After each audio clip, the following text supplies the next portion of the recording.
ఏం చేతంటే నువ్వు అక్కడ బాధితులను పరామర్శించడానికి వెళ్ళావు, ప్రతిపక్ష హోదాలో వెళ్ళావు, అభినందనీయం. కానీ నీకు అక్కడ రాజకీయాలు ఎందుకు? రాజకీయాలు సంక్షేమ పథకాలు అమలు జరపడం లేదు, లేదంటే రైతు భరోసా ఇవ్వట్లేదు, ఫీజు రియంబర్స్మెంట్ ఇవ్వట్లేదు, గోరుముద్ద పథకం ఇవ్వట్లేదు, శాంతి భద్రతలు లోపించిపోయినాయి, రెడ్ బుక్ అమలు చేస్తున్నారు. ఇవి అవసరమా అక్కడ? వాళ్ళు వాళ్ళ బంధువులను కోల్పోయిన బాధలో ఆవేదనలతో వాళ్ళుంటే, లేదంటే క్షతగాస్తులు వాళ్ళ బాధల్లో వాళ్ళుంటే, వాళ్ళని ఓదార్చడం మానేసి అక్కడ రాజకీయ ప్రస్తావన తీసుకొచ్చేసి రాజకీయంగా నువ్వు వచ్చి ఉత్తరించినట్టుగా చెప్తూ ఉన్నావు. ఆయన కొన్ని మాటలు మాట్లాడుతున్నాడు. బాధితులకు 15 రోజుల్లో కనుక నష్టపరిహారం అందజేయకపోతే తాను వచ్చి ధర్నా చేస్తానని, తాను ధర్నా చేస్తే చంద్రబాబు నాయుడు భయపడిపోతాడని. ఇవన్నీ ఎలాగున్నాయి? ఇప్పుడు నేను వచ్చాను, ఇప్పుడు జగన్మోహన్ రెడ్డి వచ్చారు కాబట్టి చెక్కులు ఇచ్చారట సార్.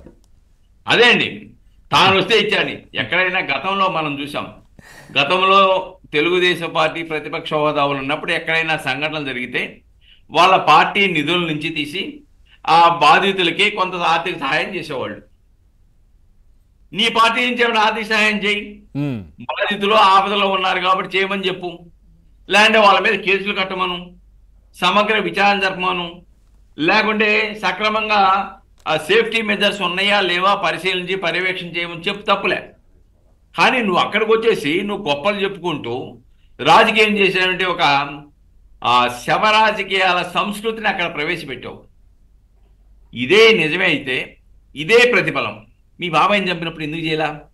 నా బాబాయిని చంపిన ముద్దాయిల్ని కనుక వెంటనే అరెస్ట్ చేయకపోతే, 24 గంటలు అరెస్ట్ చేయకపోతే, లేకపోతే 6 నెలలు అరెస్ట్ చేయకపోతే నేను వెళ్ళి నిరాహార దీక్ష చేస్తాను ఎందుకు చెప్పలా?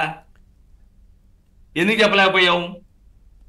ఇప్పుడు ఇవాళ ఉదయం వచ్చింది ఇంకో కొత్త కథ. మీ ఎమ్మెల్సీ గారు పాపం అర్ధనగ్నంగా అసభ్యకరమైన చిత్రాలు పెట్టేసి అమ్మాయిలు వేధిస్తా ఉన్నాడు. వీటికి సమాధానం ఏంటి చెప్పు? ఈ రోజు ఉదయమే వెలుగు చూసింది. రాష్ట్ర ప్రజలందరూ కూడా విస్తుపోతూ ఉన్నారు. ఆయన్నే వీధి సుబ్రహ్మణ్యాన్ని చంపేస్తే అనంతబాబుని తీసుకెళ్లిపోయి దండలేసి ఊరేగించి తీసుకెళ్లిన చరిత్ర మీది. కాబట్టి వాటికి సమాధానం చెప్పు. ఈ రోజున విజయసాయిరెడ్డి, మీ చెక్కల ఎమ్మెల్సీయా, అనంతబాబా, అంబటి రాంబాబా, ఇలాగ అనేక మంది కుప్పలు తెప్పలుగా వస్తా ఉన్నారు. వాళ్ళని ప్రశ్నిస్తూ ఉన్నారు. దానికి సమాధానం జగన్మోహన్ రెడ్డి చెప్పమను. కాబట్టి ఎక్కడైనా కానీ మిమ్మల్ని ఇలాంటి శాసనలు చేసావు కాబట్టి ప్రజలు అసహించుకున్నారు. నువ్వు ప్రతిపక్ష నాయకుడిగా కూడా పనికిరావు పో అని చేదరించుకున్నారు. కానీ నువ్వు ప్రతిపక్ష హోదాలో నీ యొక్క నీతి నియమాలు నిబద్ధత మర్చిపోయి ఈ రోజున ప్రతిదాన్ని రాజకీయం చేయాలంటే ఎలా కుదురుద్ది? సార్, అప్పుడు ఎల్జీ పాలిమర్స్ ఘటన జరిగినప్పుడు ఎయిర్పోర్ట్ కి వెళ్తూ కూడా అక్కడ యజమానితో మాట్లాడారు. అంటే ఈ కంప్లీట్ గా దీనికి సంబంధించి చర్యలు తీసుకుంటామని అప్పుడు చెప్పారు. కానీ వెళ్ళేటప్పుడు ఆ యజమానులు ఎవరైతే ఉంటారో వాళ్ళు నాకు తెలిసి ఎయిర్పోర్ట్ లో ప్రత్యేకంగా ఇద్దరు భేటీ అయినట్టున్నారు.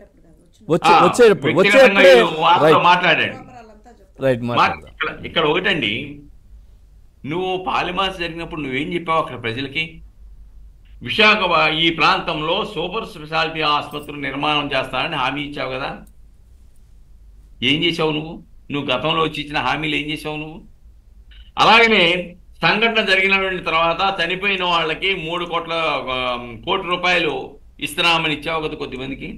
తర్వాత ఆ సంఘటనలోనే తర్వాత ఒక 10 రోజులకో వారానికో చనిపోయినటువంటి ఒక ముగ్గురికి నువ్వు ఎంత ఇచ్చావు? 1,00,000 రూపాయలు ఇచ్చావా? అలానే గేదెలు చనిపోయినాయి, పశువులు చనిపోయినాయి, వాడికి ఏమైనా నష్టపరిహారం ఇచ్చావా నువ్వు?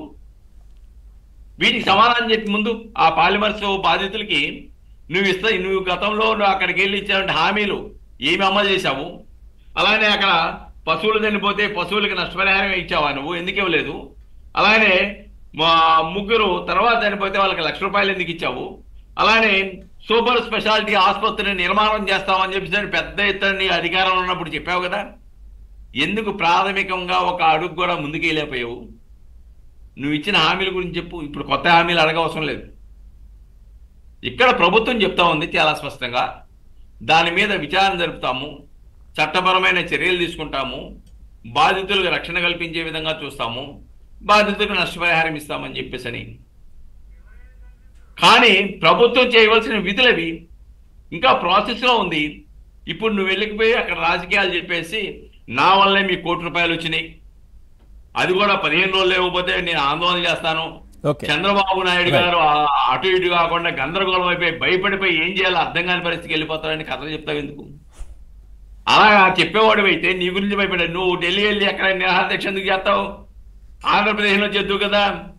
ఆంధ్రప్రదేశ్ సెక్రటరీ అసెంబ్లీకి హాజరైపోయి ఆ అసెంబ్లీలో నీ వాణి బాణి వినిపించేవాడు కదా. అసెంబ్లీ నుంచి ఎందుకు పారిపోతున్నావు? Right sir. అసెంబ్లీ సమావేశాలు ఎందుకు రావట్లేదు? రైట్. నీ మీద అనేక నివేదికలు పెడితే దానికి సమాధానాలు ఎందుకు చెప్పట్లేదు? నువ్వు పారిపోతూ నెలకు 3 రోజులు 4 రోజులు మీ యొక్క తాడేపల్లి ప్యాలెస్ లో ఉండి మిగతా అంతా కూడా బెంగళూరు ప్యాలెస్ లో నివాసం వస్తూ భయపడిపోయి ఈయన భయపడతారని చెప్పి చెప్పడం